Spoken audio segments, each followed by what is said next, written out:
Well, hello, and welcome to unit number 4 for the Interpretive Master Planning course. Unit number 4 is on the visitor analysis part of the interpretive plan. On the Unit 4 documents I sent you, you can see the model of interpretation. There's a circle around where the visitor analysis is. This is usually one of the hardest parts to do because you may or may not have a lot of information about your visitors. So I listed some things that we'd like to know, but managerial realities are that you might not have the time or the money to do a visitor survey. So what are some of the things that we do, and why do we do it? To find out more about our visitors. Well, for example, we can look at our visitation records. We can find out how many people come each day. And what I usually do with that kind of information is I graph it. And so you can see from day to day, how many numbers you have, and come up with an average of visitation. You can do some license plate surveys for states that have license plates that have the counties on them, and do a random sample to see what states or what counties people are coming from. And there's a sample of that in the Interpretive Master Planning book in the visitor analysis, the WHO section.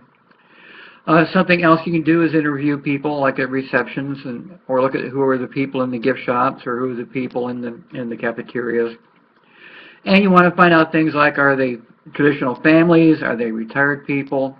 For example, a lot of zoos, during the day, most of the people attending zoos are young families with children, and they're going around the zoo with strollers. So if you're doing interpretive planning, most of those folks really don't care about interpretation. They just worry about keeping their kids happy.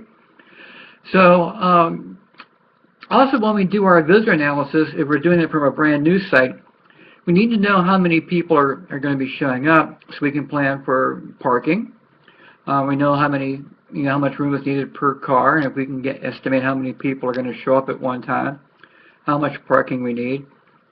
There is a code, construction code for restrooms, so knowing how many people are going to show up tells you how many restrooms you have to have available, things like that. So for this course, what I want you to do is try to figure out just what visitor information you currently do have available, and in your homework, kind of tell me what you have and how you can use that existing information to help you plan for your interpretation, using existing information to plan maybe new programs, or to plan self-guided walking tour routes, or to plan live programs, or to help in maybe how you might schedule new programs or services, or help plan what time of day. For example, we did visitor studies for a Metro Park Visitor Center. We had the staff count how many people were in the visitor center every hour from opening to closing.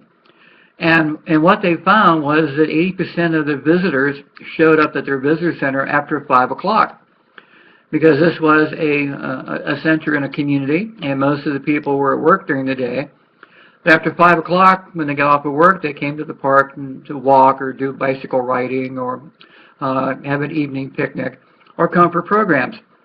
So for them, having their volunteers show up during the day was kind of a waste of time because there weren't anybody there. But they had their volunteers come in the evening, and they had a very successful 5 o'clock to sundown interpretive program. So that's kind of why we do visitor surveys, to get a handle on what people want, when they want it, who they are, what kind of topics they might be interested in, and things like that. So that's what I'd like you to do for this section. I don't plan on having you become an expert in marketing or advertising. I just want you to be aware that knowing who your visitors are tells you how you can better relate. Remember, provoke, relate, reveal.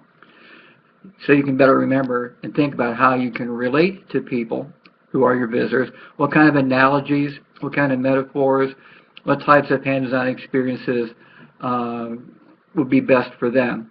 So as you're doing your interpretive planning, you remember that you're doing interpretive planning for the visitors, not for you. So that's what this is about. The next unit, unit number 5, we're going to talk about the experience economy in markets of one and mass customization.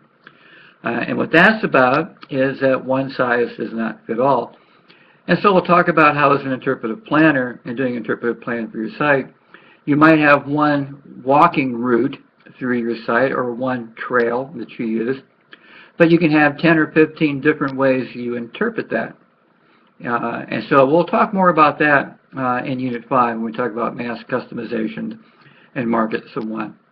So that's it for Unit 4. I'll look forward to seeing what you send me as to what information you have or what information you might like to get, or if you'd like to do a visitor survey, I can even help you with that as well. So that's it for Unit 4. You're doing a great job. Hang in there, and I'll be talking to you if you need any help. So have a good one. Bye-bye.